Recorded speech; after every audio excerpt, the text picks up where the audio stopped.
आजूबाजूला बोलायला कुणी नाही, मित्र नसतात, संध्याकाळी कुणी भेटत नाही, सगळं बंद होऊन जातं. अशा स्थितीत मी अनुवादाचं काम नेलं होतं माझ्याबरोबर. ते खूप बौद्ध विचाराकडे झोकलेले होते.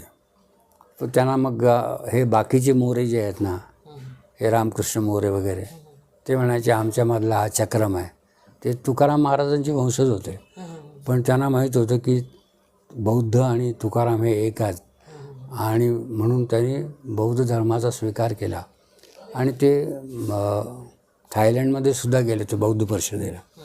तर मी त्यांच्याबद्दल लिहिलं किंवा असाही एक मराठा मनुष्य आहे जो मोरे आहे, आणि त्यांची अशी इच्छा होती की तुकारामाच्या मंदिरामध्ये बुद्धाची मूर्ती बसवायची त्यांना होती इच्छा. पण त्यांना ते मग चक्रम विक्रम म्हणून खूपच हे केलं, राजकारणात होते, त्यामुळे आणखीनच वेगळं म्हणतात. पण मी त्यांच्याविषयी चांगलं